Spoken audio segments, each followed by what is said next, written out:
Hello and welcome to Resolve, an after-play show. This is an after show for a role-playing game that does not have an actual play, where we tell you all the details of our game so you don't have to listen to it. Hello, I'm Sammie, I'll be your host. My pronouns are she, her, and I play Asiri Amoli, the deep-sea mermaid, who also uses she, her. Joining me today is my wonderful co-host, Alex. Hi, I'm Alex. I play Mughal Avatar of Alexander Smog. We both use he, him pronouns. We are joined today by Zach. Hi, I'm Zach. I play the draconic Vocaloid Tau, who uses they, them pronouns. I myself use he, him. We're also joined by Daniel. Hi, I'm Dan. I use he, him pronouns, and I'm the game master for this campaign, who also uses he, him pronouns.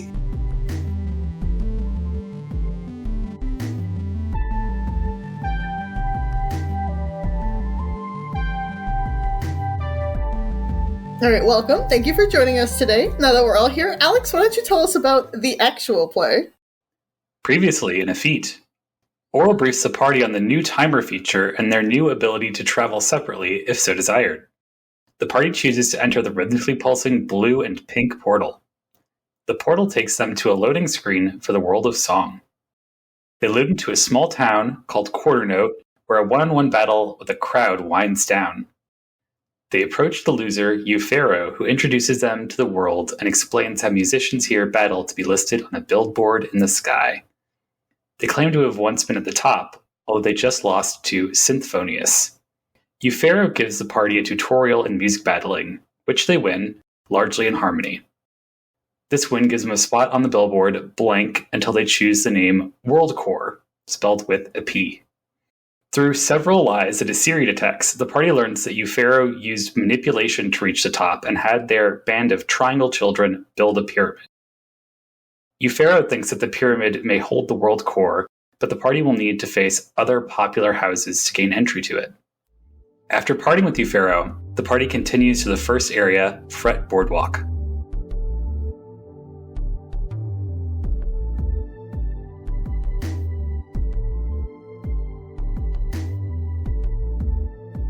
Alright, so now that you've heard the actual play, let's do a deep dive into the session. We're back on our mission, y'all. We're going to new places. New world! New world! Whoop whoop! We are perhaps seeking the WorldCorps. Oh shit. That might come up. Yes, this is the fourth world. Now we've officially seen a majority of them. Wow. But who's counting, am I right? Well, depends on how you're counting it, because Yeah. do you count Sequence Charter? Do you count the World of the Lost? Because if you count both of those, then this is number 5. So, World of Song. Yeah, what are you guys' impressions? Tau is very excited.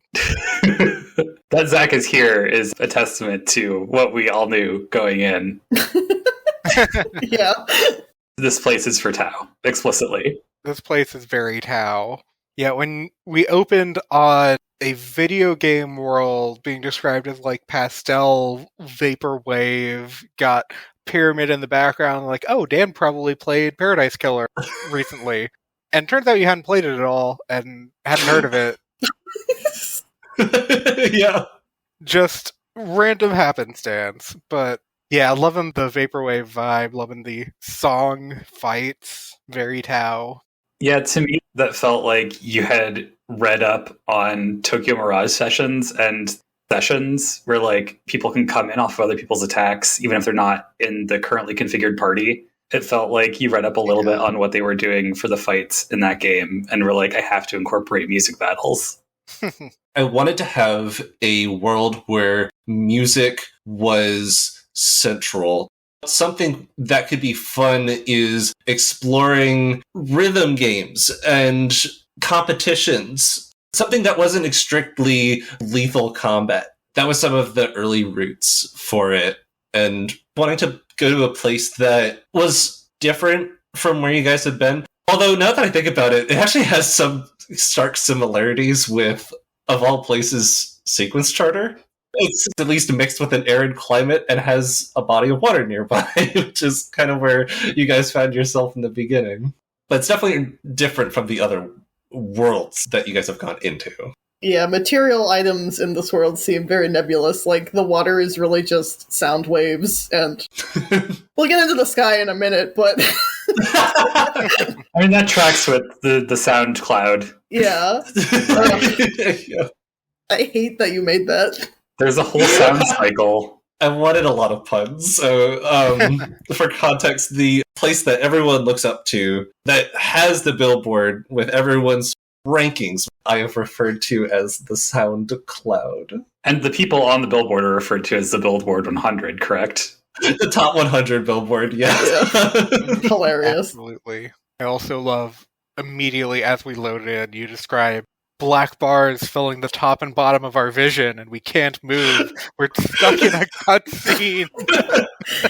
I, no joke, on the spot, was like, oh man, that would be a fun way of doing the in medias res for this world. Well, that's the best part about Interstitial, is once you get into an area formatted with those tropes, the more you hone in on those tropes, the funnier and better it is. There's also a couple of us who would understand video games, so I was starting to just think of video game things like, if we're in an MMO, do we see people's names over their heads? Yeah. Yeah, that was such a good question that you asked out the get-go. That made me think, like, oh, yeah, that definitely could be something. All the other players. What triggered that for me is there were some people lively going about their normal days after the battle, and it's like, all right, these are NPCs. You said there are some people just staring off into space, and like, these are AFK. Yeah. I love the implications of that. Like, AFK in this world just, like, dissociating. We all go through that. I absolutely adore the aesthetics, color descriptions, and shape and design of all the people that have been presented thus far. We've only interacted with one NPC, well, I guess two, but from what you've described, the fashion choices and the overall appearance of everybody is fascinating.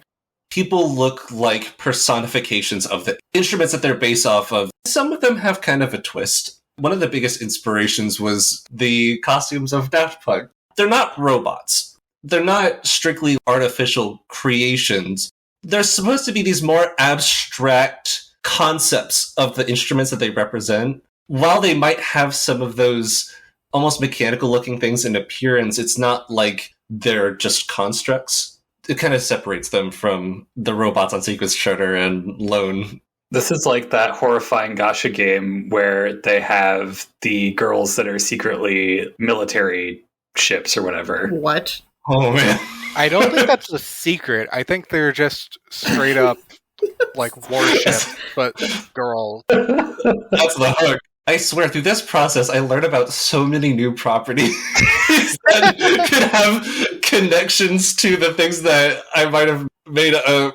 The sad thing is, it's really not uncommon. Like, that's just the weirdest example, but there are plenty of especially weird games like that where it's just like, we're going to turn all of these breeds of horses into gacha characters or whatever. Another actual one with horse racing girls. Yep. I think I actually know about that one. Yeah. I will never be free. No. Of course I'm not. here. Logs off. Disconnect. For the world itself, what I wanted was pink. That was like the basis for the aesthetics of the world. The vaporwave was, I guess, wanting to capture vibes. It's really hard to say. You've always said that, yes, there's an intention for these worlds to click with somebody more, but I feel like bringing in smog, especially having a lot of cyberpunk stuff, like vaporwave is definitely associated with that, and pink is a pretty big color for smog. And vapor, smog, Titans. This world came about at a really opportune time, because we've had Tau and Asiri, two of the largest musically inclined people in the party, and then Smog, in just the previous world, underwent his transformation to someone who communicates through a musical instrument as well. This is now a majority of the party that have musical elements going to a world that's all about song and sounds. I also forced something in there for Pony that was like Smog telling her to use her stomping abilities as like the musical act stomp. Pony might learn a lot about making music. And this feels like a piece of ground that we might not have exactly tread before. This will be interesting to see how Pony sort of adapts and evolves into this place. Do you think that Tao will learn a bit about how to make music in this world? Possibly, yeah. As we've mentioned before, Tao doesn't really create their own music, so this might be a chance for them to dig into that more creative aspect instead of just the performing. Yeah, one party has something that the other doesn't have. Another thing that I wanted to make sure in this world was that singing is a foreign concept. Everyone's used to an instrument that they represent. They could make music on their own with that, but it's locked into that instrument that they are embodying. With Tao, and also to an extent, Isiri coming in, bringing sing, it's like, whoa, what is what is this instrument that you're playing? That's kind of funny because, yeah, our two established musicians of the party you would think would be more in tune with the world, but they're outliers in that they sing, and then our new flautist Smog coming in is the only one who actually plays an instrument. Swag has been pretty at ease with what's going on here, considering being locked in place. That has to do with being more comfortable having bard powers and just being like, well, this is a music competition. I'm going to use my bard powers, and turning Euphero into a frog in the middle of the fucking music battle. For context, we're actually introducing a new sub-mechanic, a type of mini-game into this world. This had sort of an evolution. I thought about music battles pretty early on when setting up this campaign. And reasons that I might get into in the future, I didn't want to keep it in the initial rendition that I thought of it as. So what I thought was, okay, maybe for this world, this is just a way that things can work. I wanted to evoke the sort of energy and attitude from ballroom dance, from voguing, not necessarily strict competitions, but performance styles. That meant that it would come down to a type of back and forth between the two parties. I think it went okay. It definitely went a lot better than I was expecting it to. I will say, going along the video game theme of the world, the music mechanics reminded me a lot of Parappa the Rapper. Yes! Yes. Absolutely. Yeah, because you have Absolutely. that aspect of one person on one side has this one string of music challenging someone on the other side who has to respond to it, and then that side can fire back with their own musical string that volley back and forth, responding to what they're doing, but putting your own spin on it as well is very cool. That 100% popped into my mind when I was sort of drafting the iterations of it. It's like, oh, this is Parappa the Rapper, but tabletop. The moves might change a little bit by the time this episode actually comes out, but we should post the moves as they are now. Look out for those moves on the social medias. It's an odd homebrewing, so we're definitely going to be maybe testing it out a little bit more, but the initial rulebook for this game mentions for a video game tagged world to lean in on video game mechanics. Maybe this is not the strictest interpretation of that. I wanted to try to have a sort of smaller game in the bigger game that we were playing. That makes sense, especially considering that we are in a video game, and you said specifically that you don't want this to be a damage-dealing thing, unless we want it to be. Yeah, it doesn't omit the ability to go into combat during this, which is kind of fun. You can still just roll to attack and go for their harm, or you can perform and try to land a victory over one of their challenges. I can't wait to look into the history of this world and figure out that there was a murder during the middle of a dance battle. yeah, someone absolutely just destroyed someone else on the dance floor. There was a panic at the disco. There was blood on the dance floor. Evacuate the dance floor. Oh no. The other reason why I thought this would be funny is Interstitial is a game that has a lot of connections to Kingdom Hearts. One of the things in some of the previous Kingdom Hearts games was one of the worlds that you would go to, and I don't remember all the games this is in immediately, but Atlantica, which is just under the sea with Little Mermaid, which doesn't have combat in it strictly, it's just rhythm games. Maybe a bit of a nod to that inclusive feature as well. I think that's only in 2 because there's definitely swimming mechanics and combat in the first one. Right. But I think there might also be like a rhythm minigame in Frozen in 3. I know there's dancing in the Tangled World in 3, and I think there might be something in Winnie the Pooh in one of the other games that's rhythmy too. But yeah, there's lots of rhythm stuff. That makes sense. I guess we should talk about our new friend, Euphero. Yeah. If we could call them that. They were a very helpful tutorial teacher. Right. So again, just a little bit of this is also inspired by Pokemon, and I feel like Euphero is somewhere between a professor and a rival. Yeah. One of the first characters that popped in my mind to seed this world was a character that was based off of the euphonium.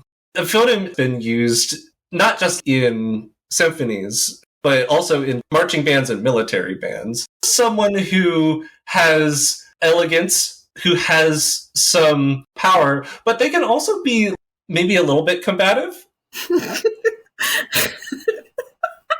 I feel seen right now. The audience at home, the euphonium is my home instrument, and I did not tell Dan to make this character. This was just a shock to me as it was to everybody else. I do have an idea that guided the general inclusion of instruments to this that maybe we could talk about after the world's done. And then I kind of got the ideas, what if they were like an Egyptian pharaoh? I hope this place is just filled with weird-ass instruments. Euphonium's not a very common one that comes to mind. For the audience, it's basically a tuba, but smaller. Slightly higher ensemble range than a tuba does, but it can play that low, but it can go much higher as well. I'm waiting for, the serpent character. I'm waiting for the hurdy-gurdy character. I'm waiting for all these weird-ass instruments to, come out of the woodwork. The woodwind. I'm just excited since we know that they don't know about the voice. When we get to the World of Lost, there's some sort of hideous vocal box character waiting for us there. Ew. No. That's not one of the parts we're looking for the Master, right? Todd, we I don't know. another voice. Is the Master's throat one of the parts? It might be. You guys have found the stomach and the heart so far, right? We have the spine, the lungs, and the brain left. So probably the lungs. Probably lungs. Yeah. That would go along with the whole voice thing and the voice being missing from their instruments. Yeah, you guys are going to have to go to the World of the Lost here. It's going to be interesting. I'm excited and terrified.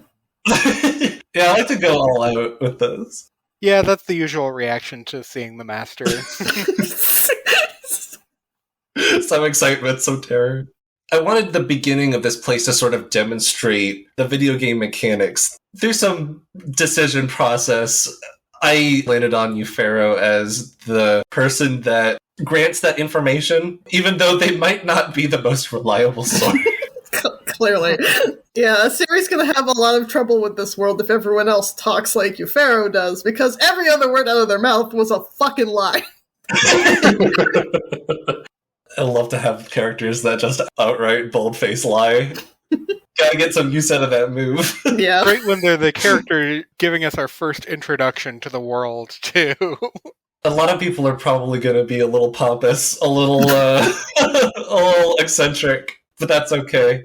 The people here are based around raw expression that comes through the act of creating music. They really can't hide those aspects of themselves very well. It also doesn't seem very pure in a sense, though. Like, they're all working to be listed on this giant billboard, which does not seem natural. Like, why would that be forming out of the clouds? As Smog here, I have a lot of concerns about what the natural world of this place has been twisted into because of industry. I wanted to poke at some things that are in the music industry and how that communicates to the art of it as a whole. Not necessarily ruining everything, but there's these competitions and there's these ratings. Maybe it shouldn't have to be that way. This is a concept the series just does not understand, and at one point she was just like, wait, you people commodify your music? It's not just a part of you and it's just there? Like, the idea of selling a CD of a song makes no sense. I mean, a CD probably doesn't make much sense to a Siri either, but the idea of selling a recording is just bizarre to her. Meanwhile, Smog's over here on Fantasy LimeWire. And Tao's right at home with making music for the people, selling it, trying to get more popular. That's Tao's whole grind, man. I think Tao's going to experience a direct correlation with progression in this world and the performa that they're used to enjoying from their home world. Yeah, as you said, the billboard is popularity. It's how many people like your music, and that performance, that energy of fans and the interaction between them and the creator. So great for Tao. Speaking of performa, we talked a little bit about the mechanics of our new music battles, but we didn't talk much about what they looked like, which was also very interesting. It comes in the form of sheet music that's procedurally generated above every person. It fills in the sheet music as they go. Once they're done with their turn, it collects in this ball of energy that gets sent to the opposing side. And the other person has to respond to that challenge well enough, or else they get struck.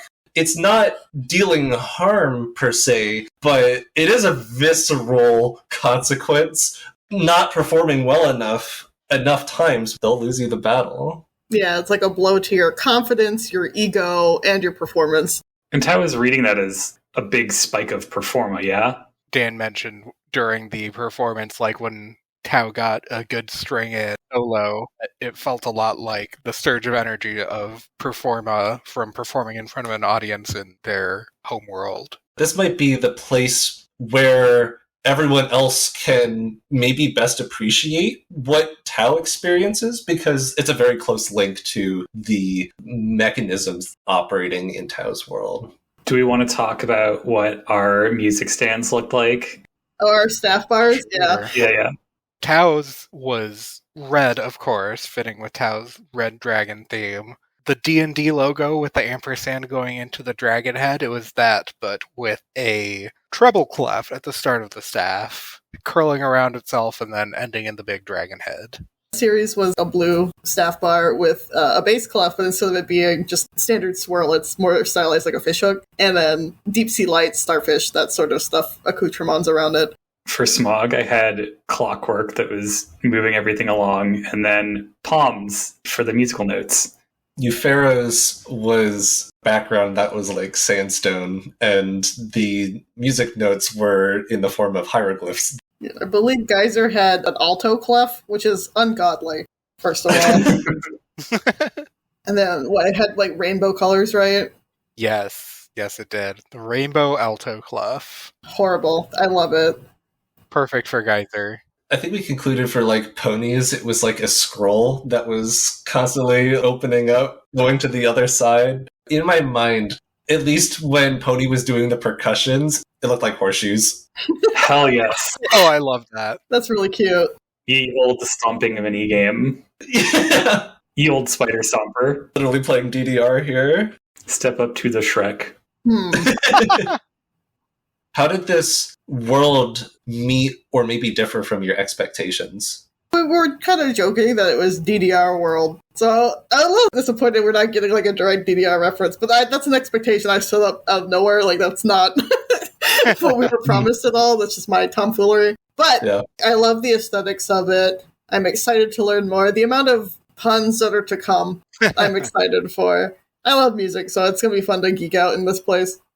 You'd mentioned before that each of the worlds was kind of themed more towards one character, and I had assumed that the rhythmically beating one was going to be for Tao. Aside from that, I don't have many expectations. I was thinking like, oh, maybe it'll be something a bit cyberpunky with the pink and blue, but this is very good, meeting my expectations for Tao-themed world.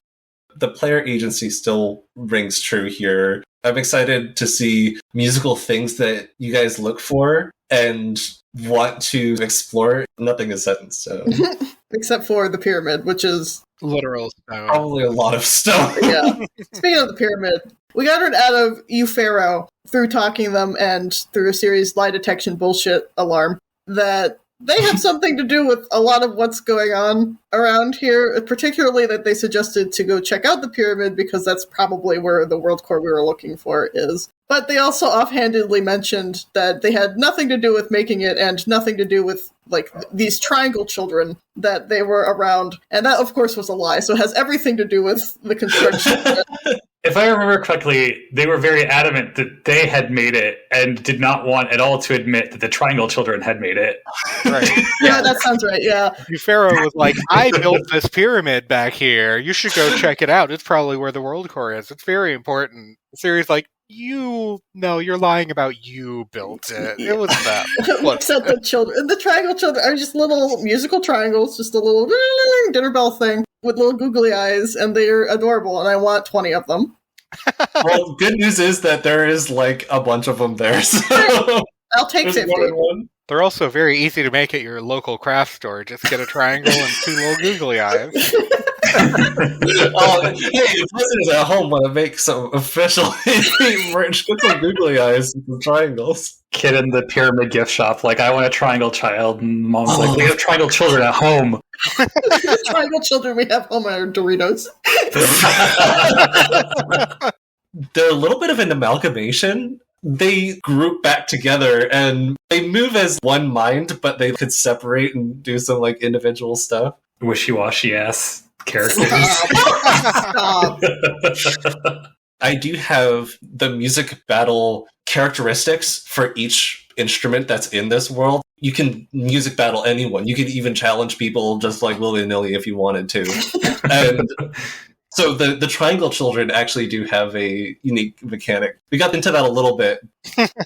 You should not have told me that, because now Tao is going to be pulling random strangers off the street, challenging Yes. music battles just to see everything you have planned out. I wanted to feel like Pokemon. People can just make eye contact and be like, hey, I want to challenge you to a music battle. Let's see what you got. It's definitely fun to do Pokemon stuff in interstitial. I did pretty much just a Pokemon world, except everybody fought in groups because it was also a mob versus mob thing for one of Zach's worlds, and that was great. Yeah, I'm excited. So what does the party think of you, Pharaoh, now that we've had a decent conversation with them? Tao's kind of appreciates them showing us the ropes, but also not fully trusting, but overall seems alright. They were willing to show these random nobodies how the world works. Yeah, for Smog, I think I was the one person to roll a link in the middle of the session because they got incredibly upset about the froggening, which the Triangle Children took care of immediately. So Song was like, you're being really upset for this thing that was a practice battle that got fixed immediately. You need to get out of my face.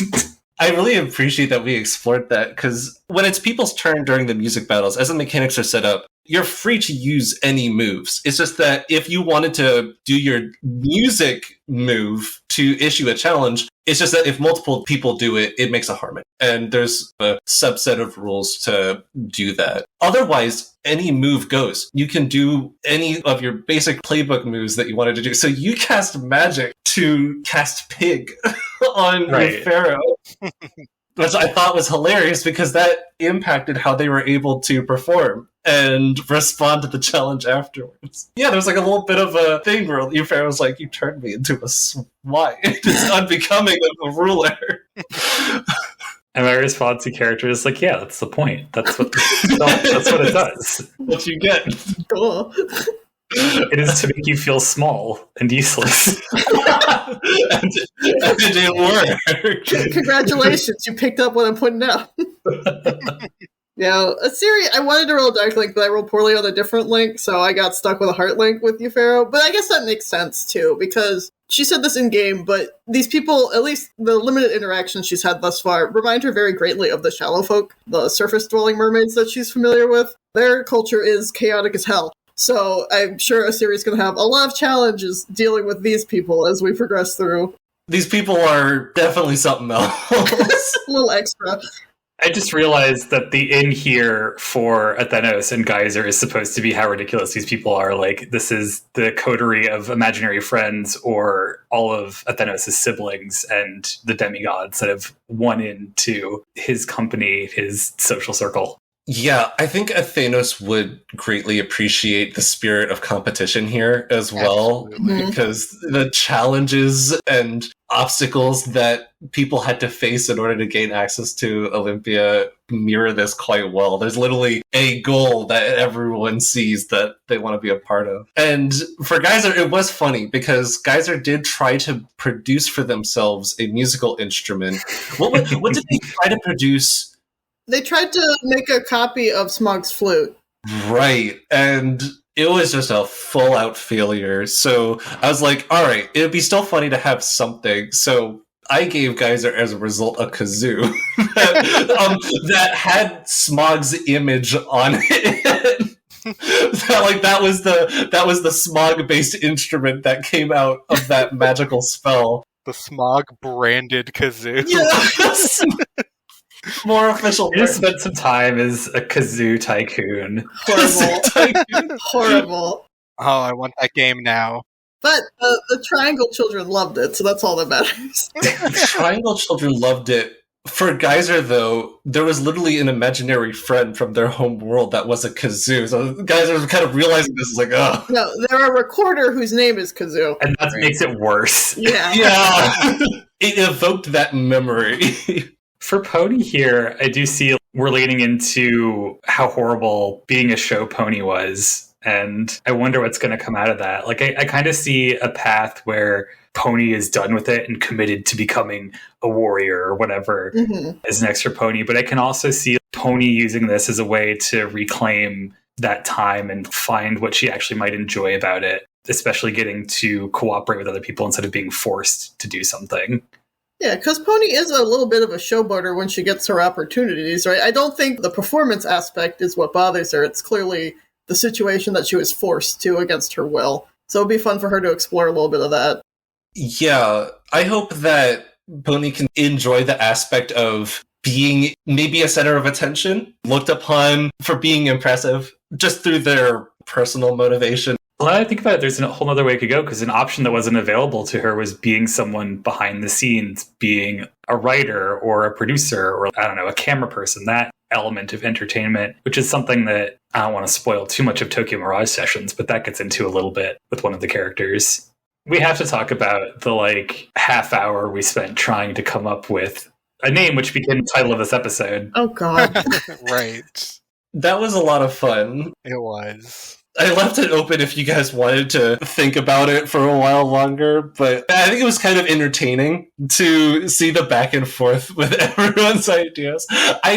Internally, I like to imagine that at least some of that was in character. I was stuck on a cult for a long time. I felt like there was something with the cult that we could use, because that seemed to tie a lot of us together. Sammie, you ended up going to band name generator and then cult name generator. Yeah, I was bouncing back and forth between a bunch of name generators, and they were all hot garbage. It was great. There were a couple decent ones in there. I started with the band generator, and it kept on giving me stuff related to wet. One of the names is just Wet, Wet, Wet. Ew. Wet books was a lot of them too, like Wet Library. Ew. Eventually, I think, Alex, you said something about we're looking for the WorldCorps, and WorldCorps sounds like a genre of music. And then I was like, what if WorldCorps with a PS? We are the WorldCorps. Looking back for some of the names in the chat, and I forgot that D called Euphorus Euphrates. Right. I love to purposely get someone's name wrong on the internet. You think you would go onto the internet and spread lies? We had some very fun names here. Balloon animals, clown at the zoo, slight Bezus. I don't know what that is. Bandemonium.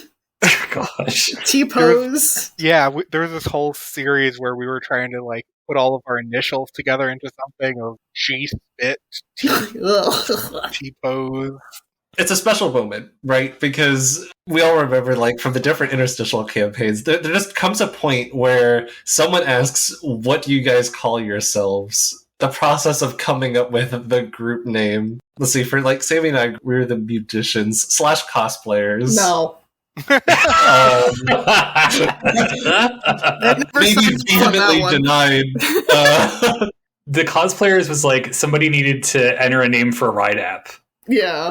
And that's where that came from. That was like our excuse in like that dystopia world. Oh, it like, looked weird, like, that's why. It looked weird because we're cosplayers, we're wearing costumes. Yeah, I feel like the prompting for a name has usually come out of either a competition or a performance, and you've managed to push us into both. Yeah, I think that's definitely the sort of circumstances that have led to those. It's a very fun tradition, though, in my opinion. For my other group that I did at the same time as Sammie and Dan Deer's game, they actually got it from the start because they were at the office of Supreme, the hype beast brand. So they were all overachievers or had high expectations put on them, so they became the Supreme Burnouts almost immediately. Nice. It's a very good name. Musicians wouldn't actually be too bad for this group, but it was already taken. Yeah, cannot be done twice. Musicians too. Magicians too. Boogaloo. Let's go. Also a name for this campaign, I suppose. I mean, we've gotten cameo pictures of them, so. Right. Yeah, we've seen a bit of the musicians. One of them's returned. Yeah. Has returned in the flesh. A musician will return. A musician will return in Avengers. A musician will return after these messages. So we were introduced, at least nominally, to another character, Synthphonius. Yeah, we've seen a little bit of I think we've seen their face, right? And then they left after kicking Euphara's ass. Yeah, that's about how it goes. It's the big hubbub, and then everyone just sort of goes their separate ways. Sound like they had some new gimmick up their sleeve that was difficult. I wonder if we had come here earlier, would there have not been the gimmicks? Or is this such a new development? Are there things going on in the background of other worlds that you're taking account because we're going to them in a certain order? It definitely changes some things in the background. Because when I can take background moves, I shuffle that into the bigger picture. I've been able to make a few of those that have affected directly from your guys' choices what some of the circumstances that you find in other worlds are like.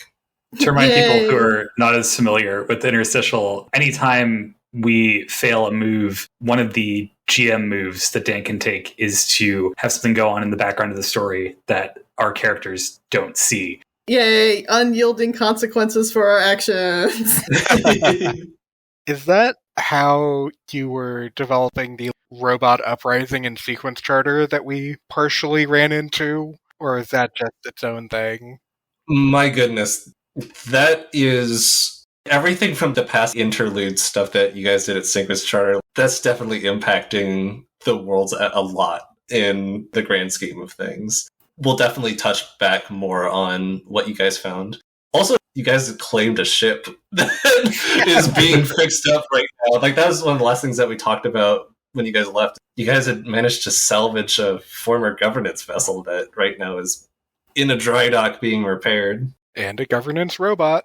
Woohoo! Yeah, you claimed a governance robot, too. And we did set the timer for 2 days for coming back in sequence charter time. So if that works, we should not miss them completely overhauling the ship or whatever is going to happen while we're hanging out in the world of song. Yes. That's something that we had to figure out was like, how do these timers work? Is it in the world that you go into? Is it in sequence charter? How is that going to handle any time weirdness in between the two? It's attached to the portal in sequence charter. So the idea is that no more than 2 days will go by while you all are in the world of song. So far, it's not been very long. Not very long in the song. Not very long in the song, as it were. We talk a little bit about what the people look like generally, but not as much about what Eupharo and Symphonius have going on. Right. That would actually be helpful for me. I remember Eupharo with the Pharaoh mask and the cane, at least, but don't remember a whole lot of Symphonius because they just showed up once and bounced. I didn't have as in-depth a description at the time. I tried to hit everything that I could think of, but there's a lot of details that I need to make sure get across when I describe some of these characters. But whereas Eupharo had a lot of elements of pipes and valves on them, and they had that signature L skirt, Symphonius, their material was a mix of a flat silver they had these elements of black translucent covering over circuitry. They were wearing almost like a disco suit. Their head looked kind of like a motorcycle helmet with illuminated bars that were in the place of where their mouth was. I'm so excited. Symphonius was an early character. Sammie, you look like you're puzzling out the challenge of drawing one of these. I have been for since we had the session, so I'm just excited because I get to use my glowy effects, which is always fun. That's my favorite part. I am both excited and dreading to concept art these out. It's not quite mecha, but it's a little Art Deco almost in some way. In my head, it's Tron meets steam-powered giraffe meets Art Deco and some other signature architectural styles. I think of them as Guillermo del Toro creations. Yeah, that too. Ufero did mention that to progress, we're going to have to run into these houses, Pokemon gyms, if we're keeping that framework. What do you think we're going to be up against as we go forward? I assume there are at least a few gym leaders you have in mind, so to speak. I expect different musical genre things to be related. Maybe Vogue and drag are somewhat related in my mind. Maybe we'll see some butch queens. I don't know. I'm wondering if there's going to be anyone that matches up to Tao's heavy metal, or if they're just going to be the hardest rockin' one around. Hell yeah. Oh, that'd be so cool. Really want a battle of the bands, just high school sort of drama production. Edgy. There's no substance to it. It's just who can out edge each other. Nice. Tao at Montgomery High, the previous campaign. Oh my God. Would be fantastic. This is something that happens in every version of Sabrina the Teenage Witch. What? There's always a battle of the bands, and in a lot of them it's just who can be the most hardcore in a lot of the recent adaptations. If we could interlude with the sort of music that you guys put together, it was these deep guttural screams and then higher pitched screams with a lot of rhythm to it. Describing performances could be a little weird sometimes. I'm trying to have it so that we can throw together a whole bunch of mishmash and see what works. Yeah, I hope we all come up with some new things every once in a while, too. I hope that something different emerges as we go through this. I don't have a ton of ideas right now, but maybe we'll be inspired by each other or what our opponents are doing.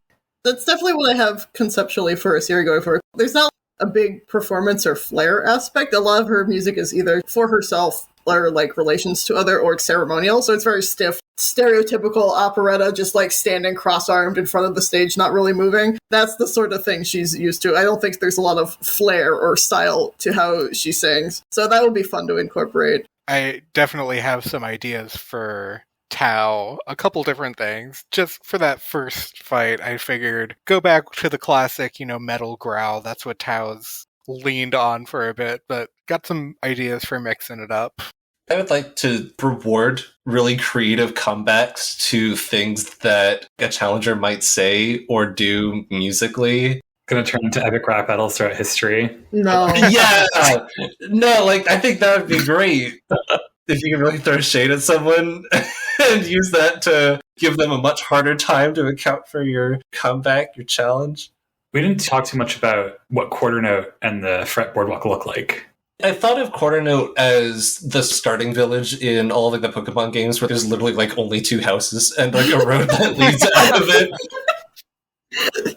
But the fret boardwalk, beachside coastal town boardwalk. So it's the fretboard of a guitar. Sammie asked a very good question outside of the session. If walking on the boardwalk is when you go on those giant keyboards and it makes a little music note when you walk, and I can say for certainty, yes.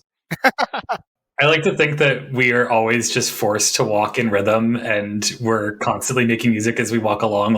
Yeah, I adore that. Oh yeah, just full on hi-fi rush. Everything we do is synced up to the beat, no matter how hard we try to do anything else. The people here definitely don't like it when things aren't in proper timing or aren't exactly musical. Oh, that gives me an idea with syncopation and switching time signatures. Yes. but We'll try out everything. I am really curious about more of the cultural aspects of it, other than communication, which we've seen a little bit. And there's clearly a big desire to be on top and get that influence, as Eupharo said. But I am curious about what the water is like, if it's just sound waves, so I would like to touch that. I would also curious about how we saw, like, restaurants on the Fret Boardwalk. What did these people freaking eat? Like, what is happening here? Does Eupharo have to take off the mask to eat, or do they just put it They just like slurp it in through. through the mouth hole in the Pharaoh mask or something? The mouthpiece, the euphonium mouthpiece. Do Just not. absorb it through their hands. Just blend up a smoothie and pour it down the mouthpiece. I'm in pain. Do not put sugar in your mouthpiece, please. Oh gosh, now I'm just imagining there has to be an Old West area with a saloon called the Spit Valve. Let me get my fucking pen. It's beautiful. Oh, Oh no. I What? just realized the gay bar is definitely called the Woodwinds.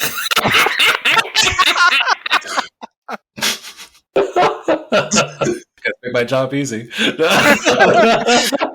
It's going to be all about ridiculous puns and in references to a whole bunch of musical stuff. I guess almost contemporary is the word, but in a very strange lens. This is like if a whole world was Disney adults I don't like in a that. music theme park. I don't want that. Put that back. As a video game world, the path of progression should be fairly straightforward. A theme park is pretty relevant. Now, what system would this video game be on? I have no clue. I feel real chances of running into Wreck-It Ralph here. Oh no. Big Wreck-It Ralph chances. Fine, but only if I could bring Pac-Man. The inclusion of the loading screen was also on the spot. Like, this is a video game world, so it's actually a kind of fun opportunity to change up how the world travel looks. You have a splash screen. You have like just an image of the thing that you're about to go into. Full context, I've been playing a lot of PS1 games recently, so that's definitely been on the mind. Are we going to have to go back into the menu to find the portal? Because I don't think we talked about the portal being in the Yeah, tab. you guys didn't like turn back to look at the portal. There was an invisible wall. We can't turn back. It would be interesting to mess around with video game menus, and that could definitely be pretty trippy. Oh no, we're gonna go to the World of the Lost and we're gonna see all the like discarded save files. We're going to meet Sans Undertale. He's going to berate us or something. Oh no. That's where we find Mr. Rossetti. Oh god. Mr. Rossetti! He really has been lost because he's not in the new game. That's the timekeeper that if Smog fucks up the anachronism rules. Oh no. I did send you a character that is actually like a time validator in Final Fantasy, right? I think like the gravity-based summon that's in a couple games. I don't know if I got that. Mr. Rossetti is fine too. For this world, it could be Mr. Rossetti. Mr. Rossetti has nothing to do with this one. But if you reset your save file and time skip, he gets mad. Would y'all have done anything differently? No, I don't think so. Tao's pretty excited about this world, getting into the music battles. Don't think there's really anything I would have wanted to do much differently. I said in the middle of our sequence starter shenanigans, I wanted to step back a little bit, let people take the front role, and I think that's worked out. I still got to do some stuff I was interested in, and it wasn't all attention on Smog. Yeah, I wanted to worm some more questions into Eupharo, but we were running out of time anyway. It was probably for the best that I let them go. But I do have more questions for them, and I guess those can be passed on to Synthphonius once we run into them. Yeah, there's always more chances for the character interaction. I also want 20 more Triangle Children, thank you. Okay. I'm going to try to add more triangle children unexplainably for next time. Yes! They just sort of spawned in. Yes! I'm gonna, like, hack the system and then input more. Oh no, what if Smog starts hacking the world? Oh no. Oh. Spawn or Tau. Tau can interface with Electron. Yeah, that's true. Oh.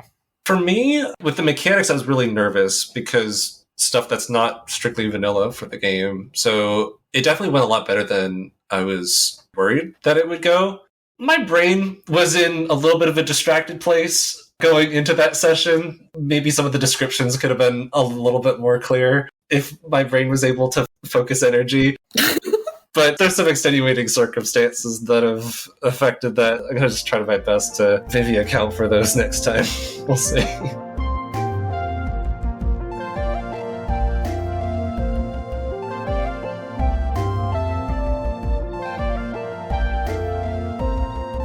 Alright, so let's get into the resolution phase, the segment of the show where we each get to say something about the game with no responses.